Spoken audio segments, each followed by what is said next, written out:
찬양 할렐루야. 주의 자비 넘치니 모두 찬양하라. 주의 섭리 고마워 모두 찬양하라. 우리 위해 행하신 크신 그의 역사, 예수님의 큰 사랑, 할렐루야.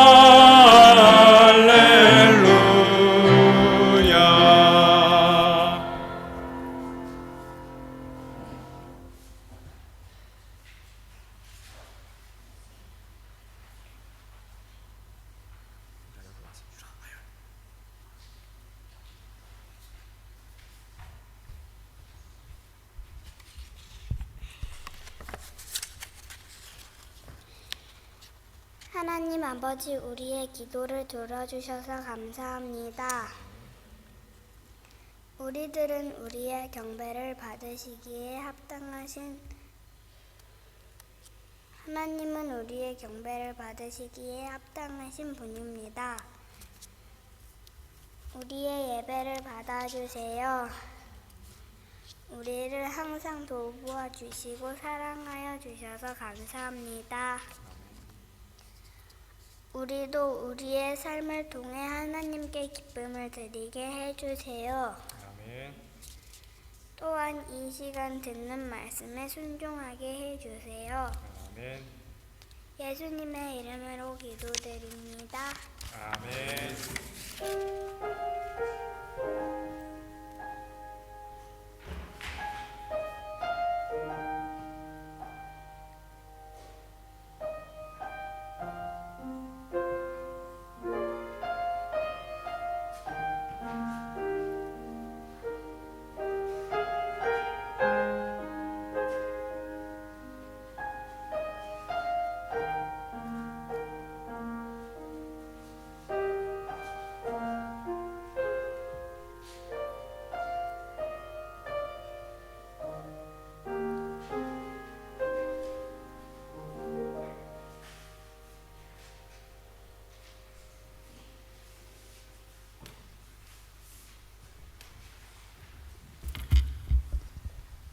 이 시간은 준비하신 특창을 들으시고 목사님의 말씀을 듣겠습니다.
찾아보라 주님의 양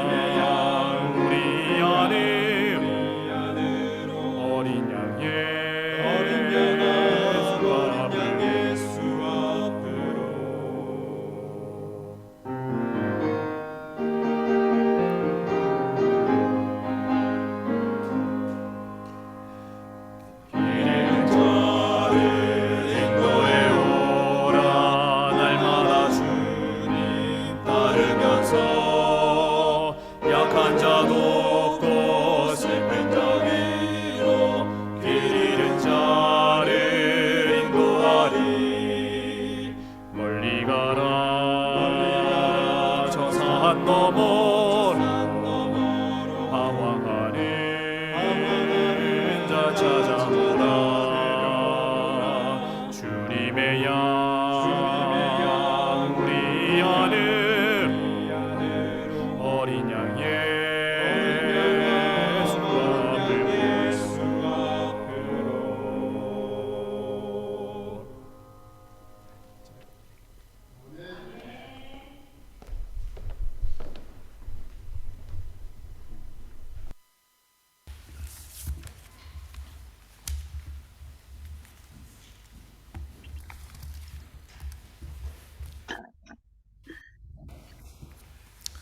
오늘 본문 말씀은 에스라 10장 1절 말씀, 하나님 말씀 에스라 10장 1절 말씀을 함께 먼저 보시겠습니다.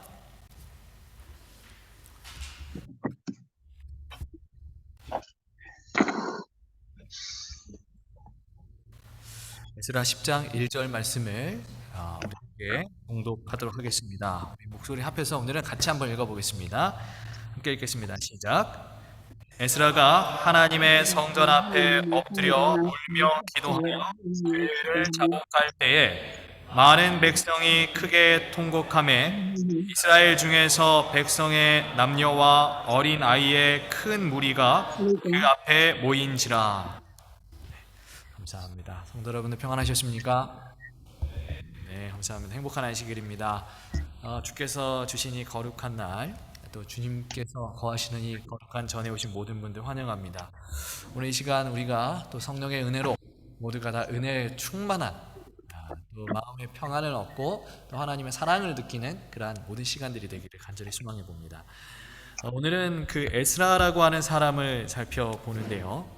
여러분, 에스라라고 하는 사람이 어떤 사람이었습니까? 에스라. 우리가 에스라에 대해서 이야기할 때 가장 많이 붙는 호칭은 율법학자 에스라라고 많이 우리가 부릅니다. 그리고 제사장 에스라, 율법학자 겸 제사장이었는데요. 근데 오늘 살펴볼 에스라의 말씀은 어떤 율법학자나 이 제사장이 아니라 조금은 다른 모습인데요. 개혁자로서 에스라를 우리가 좀 살펴보기 원하는 것입니다. 성경을 연구하는 학자나 예배를 드리는 어떤 제사장의 역할이 아니라 어떤 무엇을 개혁하는 그러한 이 삶의 모습을 좀 보려고 하는 것입니다. 오늘 제가 근데 왜 개혁자로서의 에스라의 모습을 좀 보기 원하냐면, 요즘 저희가 교과 공부도 그렇고 또 금요일 저녁 예배도 그렇고 계속 요한계시록에 대한 이야기들을 의도치 않게 굉장히 요한계시록 많이 공부하고 있는데, 요한계시록에 주어진 아주 중요한 사상 중에 하나가 바로 남은 자손이라고 하는 것 아니겠습니까? 근데 우리가 선지자왕이라고 하는 책에 보면 678페이지에 하나님의 남은 자손을 무엇이라고 불렀냐면 개혁자라고 불렀습니다. 개혁자. 이 시대에 하나님께서 당신의 사업을 위해서 마지막까지 이 믿음을 증거한 사람들, 그 사람들을 하나님께서 남겨주셨는데 그 사람들의 이름을 뭐라고 불렀냐면 표현을 개혁자라고 했다는 거예요. 개혁자는 뭐 하는 사람이에요? 개혁이 무엇입니까, 여러분? 개혁. 너무 어려운 말을 드렸나요? 개혁. 개혁은 뭘 하는 사람들이요? 바꾸는 사람이죠. 변화시키는 사람입니다. 오늘 우리는 하나님의 백성들은 이 개혁의 의무를 가지고 있습니다. 하나님의 남은 자손들은 하나님을 모른 채 이 세상이라고 하는 바벨론에 살아가는 그 사람들에게 하나님의 하나님의 사랑을 증거하고 은혜를 증거하면서 그들의 삶을 변화시키도록 도와주는, 또 그들의 삶을 개혁시킬 수 있도록 도와주는 그러한 개혁자들이 되어야 한다는 것입니다. 여러분들 주위에 하나님을 알지 못하는 그러한 사람들이 있습니까? 여러분들 주위에? 꼭 그러한 사람이 계시다면 하나님께서 우리들 주위에 이렇게 그러한 하나님을 알지 못하는 어떠한 사람들을 우리에게 만나주게 하셨다고 한다면 그 이유는 오늘 우리가 그 사람들을 변화시킬 수 있도록, 그 사람들이 변화될 수 있도록, 그 사람들의 삶이 개혁될 수 있도록 도와줘야 하는 의무가 있기 때문에 하나님께서 우리를 만나게 해주셨다는 거예요.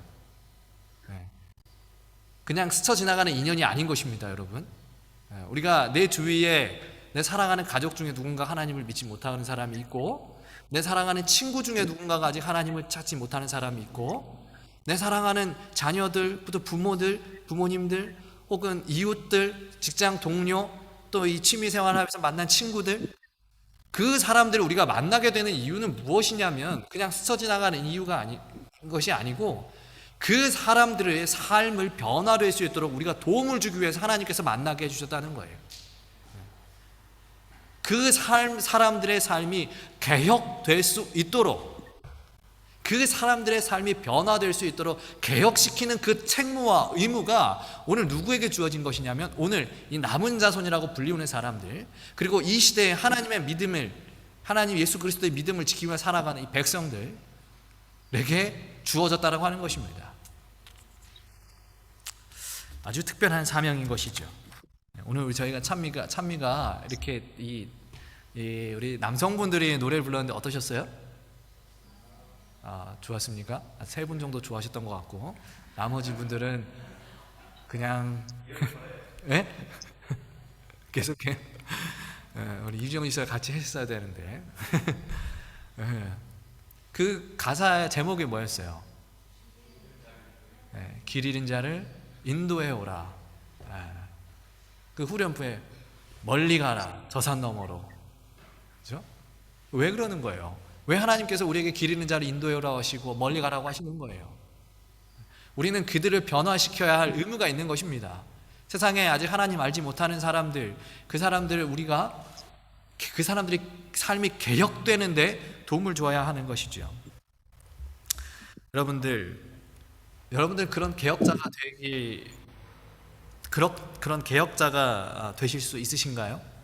내가 정말 사랑하는 그 사람이, 하나님을 알지 못하는 그 사람이 창조주의 사랑과 은혜를 깨닫고, 또한 그 사람이 조금씩 하나님을 알아가고, 또 그 사람이 하나님을 닮아가고, 그 사람이 점점 하나님께서 바라시는 모습으로 변화되어가는 그러한 일들에 여러분들은 하나님의 이 사역자로서 참여하실 마음이 있으신가요?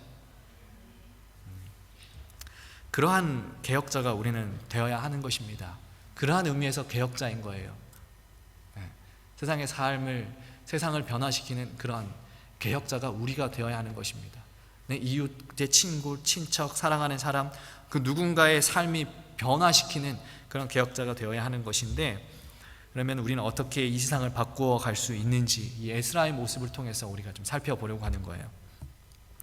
에스라는 서기 BC 기원전 457년에 페르시아 왕 아닥사스다라고 하는 이 왕의 명령에 따라서 아닥사스다 제7년에 하나님 이 남자만 15,000명이나 되는 이 거대한 민족을 이끌고 이제 페르시아를 나오게 되었습니다.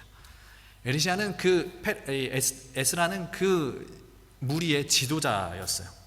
그런데 에스라 9장 1절과 2절에 보면은 또 이런 이야기, 이스라엘 방백들, 즉 관리들이 에스라에게 나와서 이런 이야기들을 해요. 에스라 9장 1절과 2절의 말씀 성경을 피셔서 함께 보시겠습니다. 이 일 후에 방백들이 내게 나와 이르되, 이스라엘 백성과 제사장들과 레위 사람들이 이 땅 백성들에게서 떠나지 아니하고 가나안 사람들과 헷 사람들과 브리스 사람들과 여부수 사람들과 암몬 사람들과 모압 사람들과 애굽 사람들과 아모리 사람들의 이 가증한 일을 행하여 그들의 딸을 맞이하여 아내와 며느리로 삼아 거룩한 자손이 그 지방 사람들과 서로 섞이게 하는데 방백들과 고관들이 이 죄에 더욱 으뜸이 되었다 하는지라. 9장 1절과 2절의 말씀을 읽었어요. 지금 무슨 내용입니까? 이 제사장들과 레위 사람들을 포함한 이스라엘 백성들이 가나안, 여부스, 브리스 이런 이방인들과 결혼하고 있다고 이제 이야기하는 거예요. 그리고 2절 후반부에는 이스라엘을 그 지도해야 하는 그 지도자들이 더 으뜸이 되어 이방 여인들은 아내로 맡고 며느리를 맡고 있다라고 이야기하는데요. 근데 우리가 3절에 이어서 보시면, 우리가 읽지는 않았지만 3절을 이어서 보시면 에스라가 이 일을 듣고 속옷과 겉옷을 찢으면서 머리털하고 수염을 막 뜯으면서요, 막 통곡하고 근심하게 되죠. 여러분, 유대인들하고 이방인하고 결혼하는 것이 문제였는데 왜 문제였습니까? 그 문제의 이유가 무엇이었어요? 인종이 다르기 때문에 문제입니까? 아니면 다른 나라 사람이라서 문제인가요? 우상숭배. 그죠. 여러분, 이방 사람들도 좋은 사람들 많았습니다. 우리 성경에서 보시면 우리가 이제 언젠가 다음에 이제 공부하게 될 때 룻이라고 하는 여인이 있습니다. 룻도 이방인이었습니다. 그죠? 예수님의 조상이었어요. 이 외에 이방 사람들도 너무나 좋은 사람들이 많이 있었어요. 그런데 이방 사람들과 결혼하는 것이 문제가 됐던 이유는 에스라 당시에 이방인들이 대부분 우상을 숭배하고 있었기 때문에 그래요. 학자 에스라는 율법을 연구하는 사람이라고 말씀드렸죠. 근데 성경을 연구하는 사람이었어요. 그런데 성경을 보니까 신명기 7장에 하나님께서 모세에게 이방 사람들과 결혼하는 것을 이제 금하셨습니다. 근데 그 이유가 단순히 인종과 민족이 달라서 금하신 것이 아니라 우상을 숭배하는 자들과 결혼을 했다가 하나님을 믿는 그 신앙인들이 하나님을 떠나게 될까 염려하여 이제 그걸 금하셨는데요. 에스라가 걱정했던 것은 바로 이 부분이었어요. 이스라엘 역사를 보면요, 이스라엘이 피폐해지거나 멸망당하게 되었을 때 그 이유를 살펴보면 100이면 다 뭐 때문이었냐면 우상숭배 때문이었어요. 우상숭배.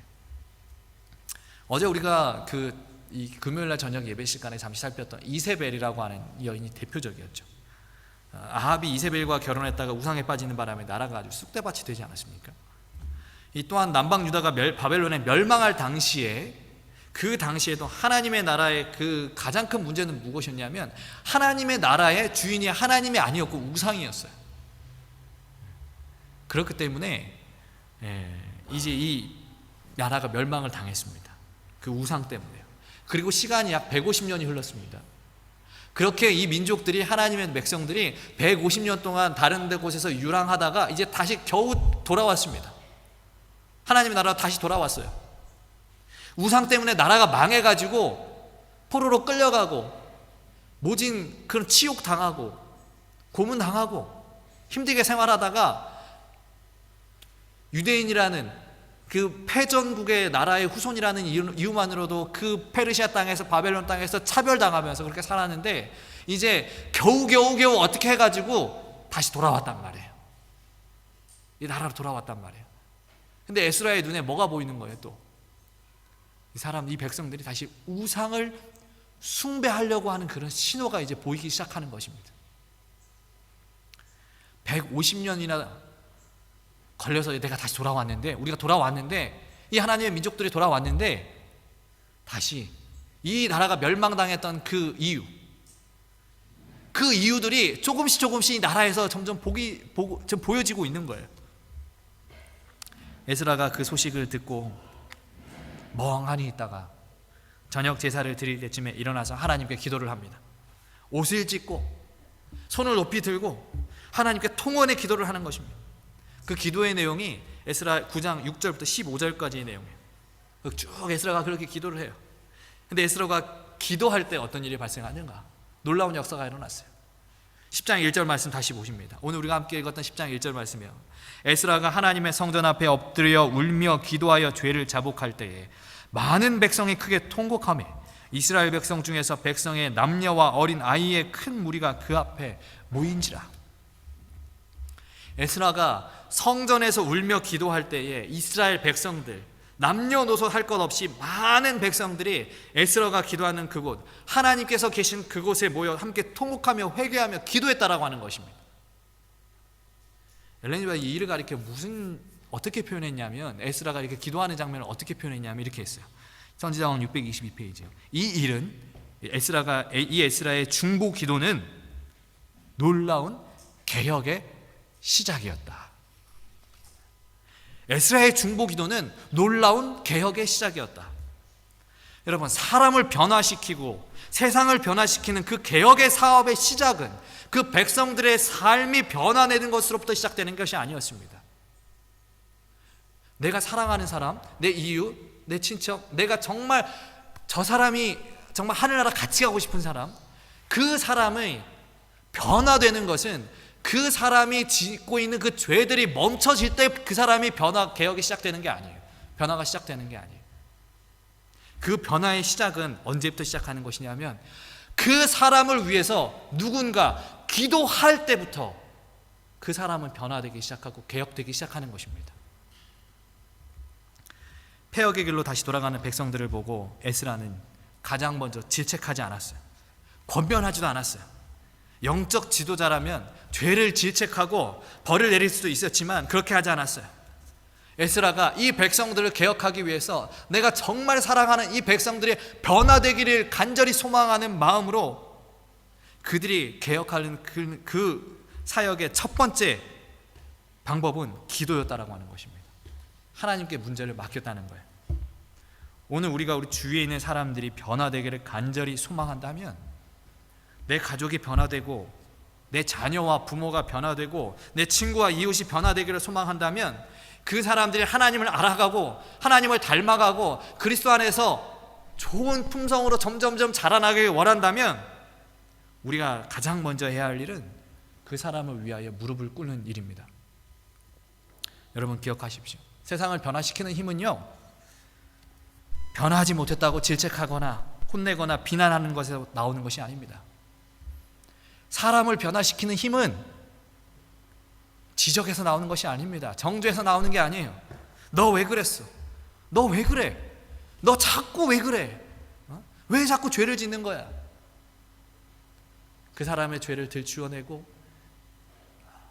그 사람이 잘못했다고 계속 지적하는 것, 그 힘에서 사람이 변화되는 것이 아니고, 이렇게 따지고 물을 때 변화되는 것이 아니고, 세상이 그 사람이 변화되기를 소망하는 간절한 기도에서 그 힘으로 사람은 변화되는 것입니다. 여러분 만일 우리의 삶에 변화되어야 하는 누군가가 있다면, 여러분 주위에 내가 정말 사랑하는 사람, 그 사람이 정말 하나님을 알아가는, 하나님 안에서 조금씩 성장하며 변화되어야 가야 한다면, 그 사람의 삶이 개혁되어야 한다고 생각하신다면, 오늘 우리는 간절히 기도해야 하는 것입니다. 우리의 삶에 변화되어야 하는 누군가를 위하여 간절한 기도가 없다면, 그 사람을 위해서 우리가 매일 정말 무릎 꿇지 못하고 있다면, 에스라처럼 하나님께 통곡하지 못하고 있다면, 우리는 두 가지 중에 하나예요. 우리는 정말로 그 사람을 사랑하고 있지 않든지, 아니면 하나님을 사랑하고 있지 않든지, 두 가지 중에 하나인 것입니다. 우리의 삶 속에 그런 간절한 기도가 없다면, 내가 사랑하는 그 사람을 위해서 기도하는 마음이 없다면, 우리는 그 사람을 사랑하지 않고 있든지 하나님을 사랑하지 않고 있든지 그 둘 중에 하나라는 거예요. 여러분 정말 우리는 간절한 마음으로 그 변화되기를 간절히 소망하는 그 사람을 위해서 기도해야 합니다. 제가 초등학교 6학년 때 제가 아팠었어요. 골수에 문제가 있어서 한 6개월 동안 병원에 입원했었던 적이 있었습니다. 근데 병원에서 나올 때 이제 다 완치돼서 나온 게 아니에요. 병원에서 이제 그만 가십시오 그랬는데, 이게 이제 나중에 들었는데 다 완치돼서 나온 게 아니라, 이제 병원에서도 이제 어떻게 할 수가 없으니까 병원비는 계속 나오고, 그죠? 병원에서 입원하면 병원비 계속 나오고 이러니까, 이제 병원에서 이제 여러 가지 가정 형편과 이런 상황들을 고려해서 이제 우리 이 병원에서는 이제 할 수 있는 게 없으니까, 이제 돈 나가니까 그냥 집에서 생활하고 2주에 한 번씩 그냥 검사만 맡으러 이제 오라고 그랬었어요. 그래서 이제 나가라고 하는 거예요. 그렇게 집에 도착했습니다. 근데 그 사실을 저는 모르고 있었죠. 다 나와가지고 이제 신나서 이제 나왔어요. 다 나와서 이제 나온 줄 알고. 그래서 이제 뭐 다시 학교 가고 다시 운동도 하고 이렇게 준비를 하고 있는데, 그럴 마음으로 이제 기쁜 마음으로 이렇게 있는데, 그 다음 날 새벽에 이제 할머니가, 저를 키우시는 할머니가 눈물을 흘리시면서 울고 계시는 거예요. 제발 살려달라고. 그 새벽에요. 자는 척하면서 저는 이제 그 기도를 들었죠. 그리고 그때부터 할머니는 이 남은 평생을 이 손자를 위해서 매일 새벽마다 기도를 하셨을 거예요. 그리고 그 기도로 제가 살게 되었습니다. 여러분 제가 뭐 아파 보입니까 지금? 너무 건강해 보이죠? 아닌가요? 훗날 제가 성인이 되었을 때 훗날 제가 어른이 되었을 때 할머니가 왜 그 병원에서 나오게 되었는지를 말씀해 주셨어요. 그 당시에 의사가 아까 말씀드렸던 것처럼 여기서는 우리가 할 수 있는 게 없습니다. 지금 우리가 할 수 있는 것은 없고 집에 가서 그냥 기다리는 것이 가장 좋은 방법이다라고 얘기를 해서 이제 나오게 되었다고 말씀해 주셨습니다. 그리고 나서 이제 다시 병원에 가서 2주에 한 번씩 검사를 받는데 점점 좋아지는 것입니다. 그러면서 의사가 얘기하는 거예요. 이거 기적이다. 물론 그 의사가 신앙인이 아니었기 때문에 의사는 이제 아이가 이제 이제 키도 크고 이렇게 자라면서 푹 쉬고 잘 자라면서 이제 면역력이 스스로 좋아져 가지고 이제 그 어떤 질병과 바이러스와 싸워서 이겨서 다 낫게 되었다라고 이제 이야기는 했는데 할머니에게는 아니었어요. 저희 할머니는 무엇으로 낫게 됐다라고 생각하셨을까? 할머니는 그 눈물 흘리면서 하나님께 매달렸던 그 기도, 제발 살려달라고 했던 그 기도 덕분에 제가 다시 회복되었다라고 할머니는 굳게 믿고 계시죠. 돌아가실 때까지 그렇게 믿고 가셨어요. 여러분, 이렇듯 기도는 사람을 살립니다. 그리고 그 기도 덕분에 저는 육체도 살게 되었지만 영적으로도 변화되었어요. 할머니가 하셨던 그 기도, 그리고 매일 이 사랑하는 이 손자를 위해서 기도하셨던 그 기도 덕분에 제가 영적으로 사실은 굉장히 바른 사람이 아니었거든요. 이게 학생 때. 그런데 하나님께서 그 삶을 인도하셔서 지금 아주 미약한 힘이나마 하나님의 일을 위해서 힘을 보태고 있는 것입니다. 이처럼 여러분, 기도의 힘은 무궁무진합니다. 여러분이 사랑하는 사람, 여러분이 너무나도 하늘나라에 같이 가고 싶은 사람들이 있죠. 근데 그 사람들이 아직 하나님을 알지 못하고 예수님을 알지 못하는 그런 상황에 놓인 사람들이 있죠. 그런 사람들을 위해서 여러분, 간절하게 여러분이 기도한다면 변화될 수 있어요. 변화될 수 있어요. 하나님의 능력은 우리가 셀 수가 없습니다. 그 사람이, 우리가 간절하게 기도한 그 사람이 어떻게 하나님의 사람이 될지 우리는 알 수가 없어요. 우리가 정말 기도하는 것부터 시작하지 않는다면 이 변화는 시작되지 않습니다, 여러분. 개혁은 시작되지 않습니다.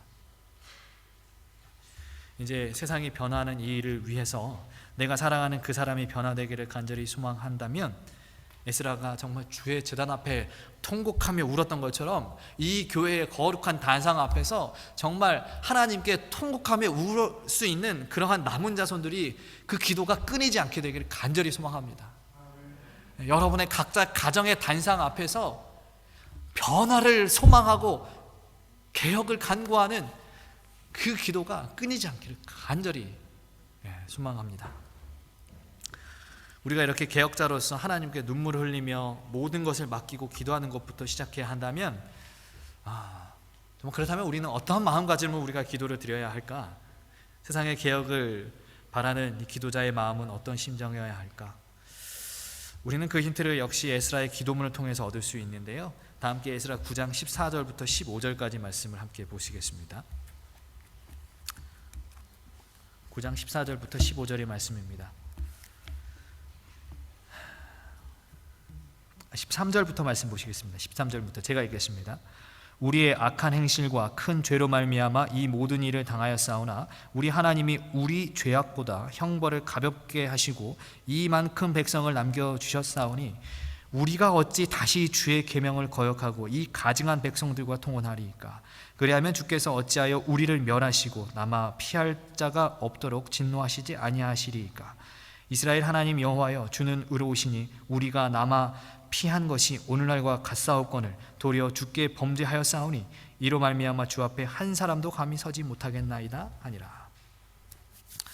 여러분, 우리 지금 여기 13절, 14절, 15절 이렇게 읽었는데요. 그 외에 우리가 6절부터 아까 말씀드렸던 에스라의 기도문 6절부터 15절까지 쭉 보시면 우리 정말 이 하나의 그 공통된 이 중요한 단어가 하나 나오는데요.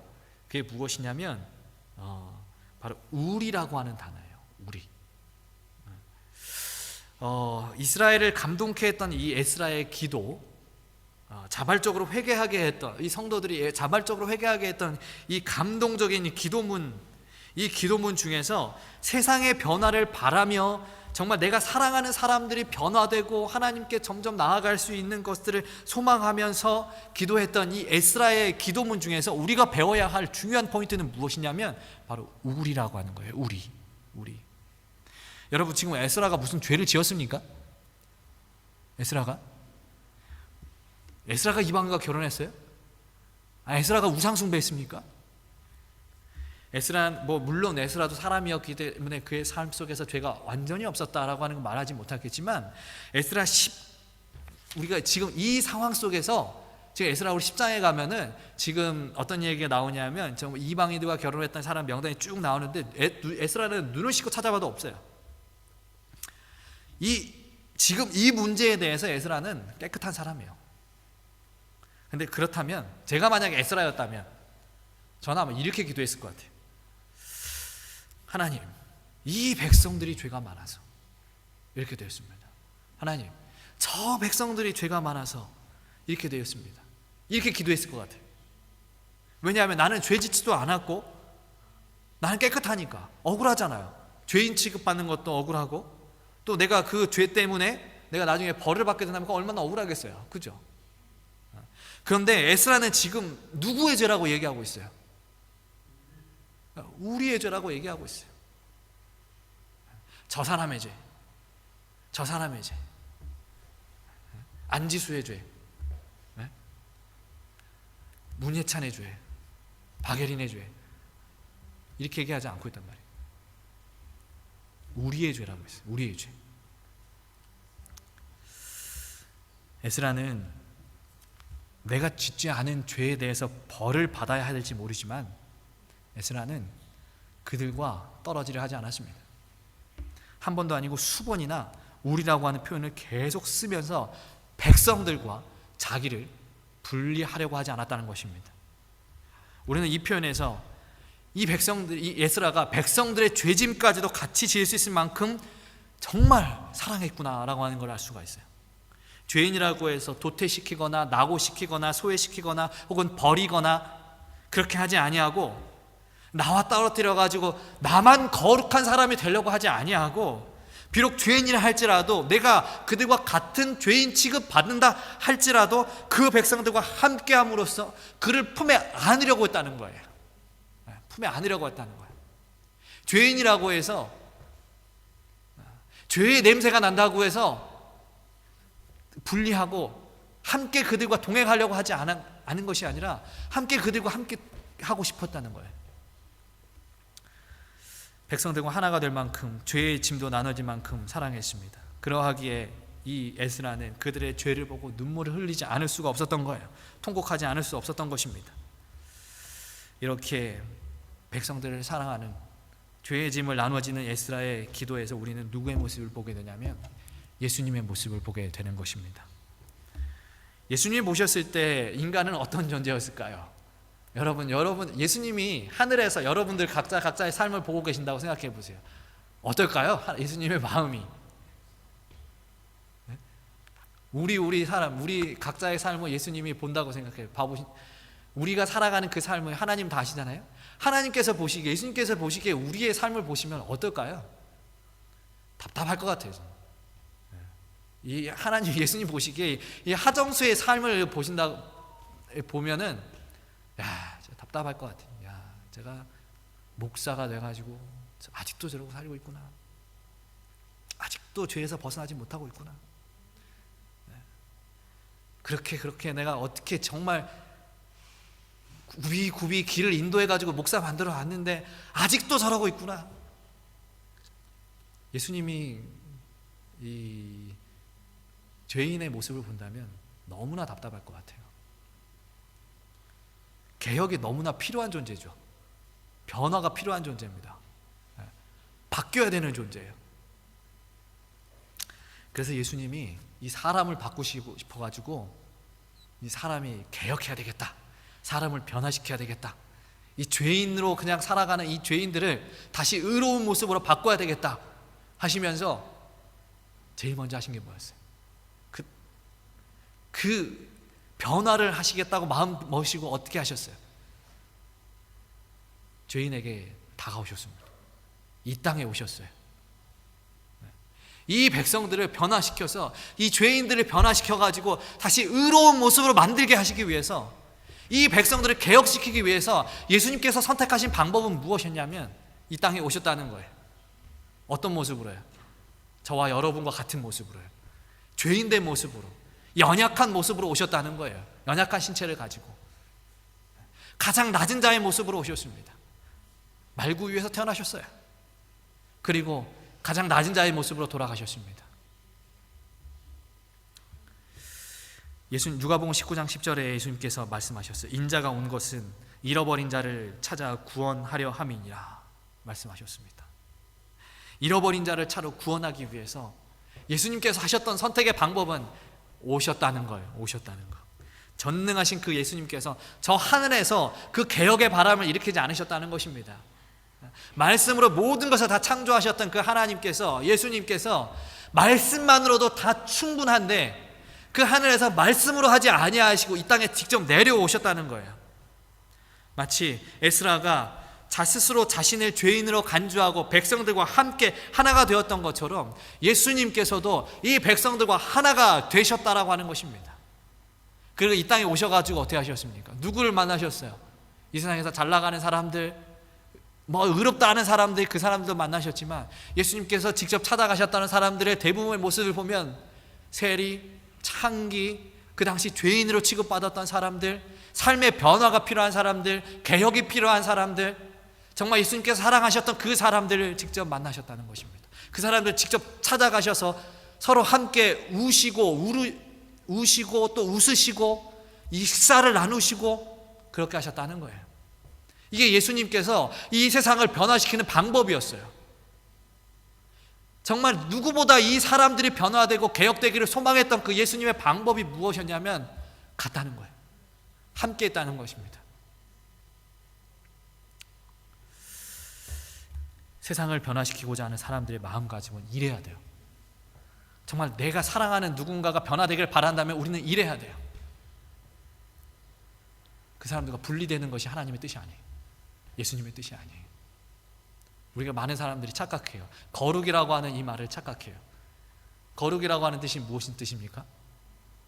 구별이라는 뜻이에요. 구별. 그런데 이걸 착각해가지고 우리만 거룩하려고 우리만 예배드리고 우리만 이렇게 끼리끼리 모여서, 이거는 절대 예수님의 방법이 아니에요. 예수님의 방법이 그랬다면 예수님이 이 땅에 오시지 않으셨을 거예요. 우리가 이 세상의 사람들을 변화시키고 내 사랑하는 사람들을 변화시키려면 함께 해야 한다는 것입니다. 여러분, 그 일본의 후쿠시마 아시죠? 후쿠시마 아세요? 요즘에 후쿠시마 요즘에 또 유명하대요. 뉴스에 많이 나오는 것 같은데, 2011년 3월에 그 지진으로 인해서 여러분 아시는 것처럼 그 원자력 발전소가 무너졌잖아요. 그죠? 그 발전소로부터 12km 떨어진 도키오카라는 이 마을이 있어요. 그 마을에 이 마을은 원자력 발전소가 터지고 나서 10만 명이나 되는 사람이 모두 다 고향을 등지고 다 객지로 다 떠나게 되었습니다. 근데 거기에 지금 사는 유일한 한 명의 시민이 있다고 그래요. 그 사람의 이름이 뭐냐면 마치무라 나오토라고 하는 사람이라고 한다고 합니다. 이 사람도 다른 사람들처럼 원전이 터지자 다른 곳으로 이제 피신을 갔습니다. 거기 어떻게 있겠어요? 원자력 폭탄이 그 발전소가 터졌는데 그 방사능 때문에 어떻게 거기서 살 수 있습니까? 그죠? 그래서 이 사람도 다른 사람들처럼 이제 다 갔습니다. 도망갔어요.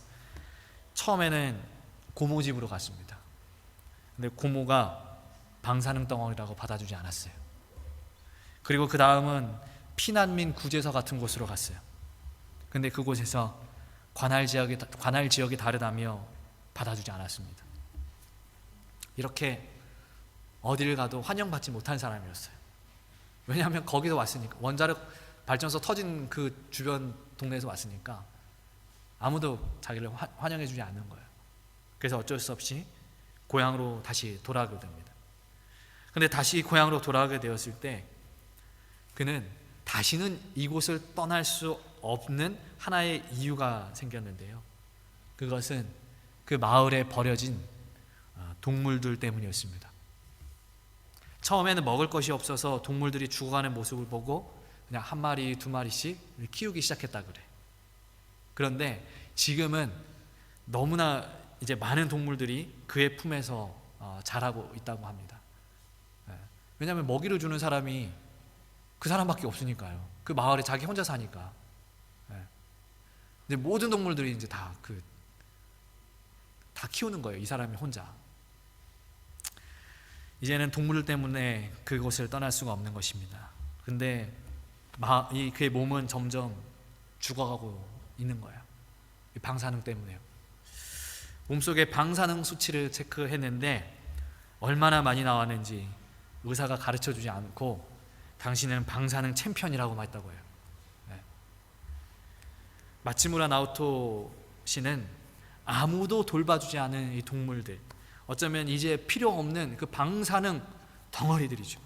방사능에 찌든 그 동물들을 돌보기 위해서, 그 동물들을 조금이나마 더 살리기 위해서 자신의 삶과 자신의 모든 인생을 포기하면서, 몸을 포기하면서 오늘도 그곳에서 살아가고 있습니다.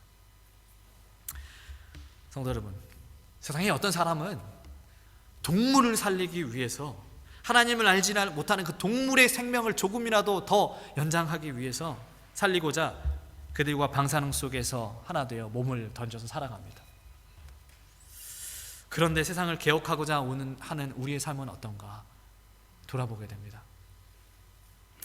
에스라와 예수님은 한 명이라도 더 많은 백성들을 살리고자 자신을 내려서 그들과 함께 생활했는데, 함께 살았는데, 우리는 이 세상에 너무나 무관심한 채 살아가고 있지는 않은가 반성해보고 고민해보는 것입니다. 이 세상의 사람들은 정말 우리가 사랑해야 하는 사람입니다. 그리고 여러분 주위에 있는 하나님을 알지 못하는 그 사람들은 오늘 우리의 어깨에 메어진 사람들입니다. 이 어깨에 메어진 이 사람들이 조금은 버겁다고 느껴질 때가 있어요. 왜 나한테 이런 시련을 주실까? 그런데 하나님은 이런 약속을 하셨습니다. 우리가 감당할 수 없는 시험은 하나님께서 주시지 않는데요, 우리에게. 그러니까 우리가 할 수가 있는 거예요. 하지 않아서 문제인 거지. 할 수가 있는 거예요. 내 옆에 있는 사람들, 우리 저 밖의 세상의 사람들, 그 사람들을 변화시키고 하나님 앞으로 인도하는 그 일을 우리가 하지 않고 있기 때문에 문제인 거지, 할 수가 있는 거예요. 우리가 그 사람들을 조금이나마 더 사랑할 수 있는 마음을 가지면 좋겠습니다. 여러분, 그 윤동주라고 하는 시인 아시죠? 그 시인의 시 중에 유명한 시가 있죠. 서시. 그 서시의 한 구절이 있어요. 모든 죽어가는 것들을 사랑해야지. 여러분, 저 밖에 세상에 죽어가는 사람들 한번 보세요. 어떤 사람은 동물을 살리기 위해서도 그들과 함께하고 자기의 것을 희생하며 살아가는데, 하나님께서 정말 사랑하시는 그 사람들을 살리기 위해서 우리는 어떠한 삶을 살아야겠습니까? 저 세상의 사람들을 개혁하고 변화시키는데 어떠한 삶을 살아야 되겠어요? 우리만 살면 되겠습니까? 우리만 하늘나라 가면 되겠습니까? 그런 마인드로 우리가 신앙하면 되겠어요? 그것은 하나님께서 바라시는 모습이 아닌 것입니다. 오늘 우리에게 개혁의 사명이 맡겨졌다면 우리는 세상 사람들의 죄로 인해 더럽혀졌어도 우리는 그 더럽혀진 곳에 들어가서 그들을 우리의 가슴에, 우리의 마음에 품고 데리고 나올 수 있어야 하는 것입니다. 이것이 성경이 말하는 개혁자인 것입니다. 그것이 그리고 성경에서 우리에게 주는 사명인 것입니다. 하나님께서 우리에게 주신 사명인 거예요. 오늘 이제 에스라 10장 1절의 말씀 다시 읽겠습니다. 에스라가 하나님의 성전 앞에 엎드려 울며 기도하여 죄를 자복할 때에 많은 백성이 크게 통곡하며 이스라엘 중에서 백성의 남녀와 어린아이의 큰 무리가 그 앞에 모인지라. 이렇게 에스라가 기도하는 모습을 보고 이스라엘의 남녀와 어린아이의 큰 무리가 하나님 앞에 모여 회개했습니다. 그리고 그렇게 회개했을 때 10장 2절의 말씀 보시면 엘람 자손 중 여히엘의 아들 스가냐라는 사람이 에스라에게 이르기를 이렇게 얘기합니다. 10장 2절로 이스라엘에게 아직도 소망이 있나니. 여러분, 개혁의 변화를 바라는 자가 죽어가는 사람들을 가슴에 품고 정말 간절히 기도할 때 그 개혁은 시작되는 것이고 소망이 있는 것입니다. 여러분, 소망은 기도할 때 나오는 것입니다. 세상에 아무런 희망이 없고 소망이 없어 보이는 이유는 우리가 기도하지 않기 때문임을 여러분 반드시 기억하십시오. 우리의 가슴 속에, 우리의 마음 속에 저들을 품지 않고 저들을 위해서 기도하지 않고 있기 때문에 희망이 없고 소망이 없는 것입니다. 오늘 주신 말씀을 우리가 기억하면서 이제 우리 마음 속에 정말 간절한 기도가 있게 되기를 간절히 소망합니다. 여러분, 개혁이라고 하는 것이요, 힘들고 거창한 거 아니에요. 우리가 세상의 사람들을 위해서 기도할 수 있을 때, 세상의 사람들을 정말 사랑할 수 있을 때, 그게 바로 개혁이 시작되는 것입니다. 그게 바로 개혁입니다, 여러분. 막 시스템을 바꾸고 막 하루아침에 어떻게 사람들이 변화되고, 이게 개혁이 아니고 그 사람들 위해서 기도하는 것, 그 사람들을 위해서 사랑할 수 있는 것, 이것이 하나님께서 우리에게 주신 개혁의 사명임을 잊지 마시고 그 사역에 여러분 뒤처지지 않게 되기를 간절히 소망하겠습니다. 우리 모두가 하나님의 남은 자손으로서 세상을 개혁하고 또 우리 사랑하는 사람을 변화시켜서 하늘까지 함께 갈 수 있는 그런 책무를 맡은 자임을 기억하고 그러한 것에 충실하는 백성들 되길 바라면서 오늘 말씀 마치겠습니다.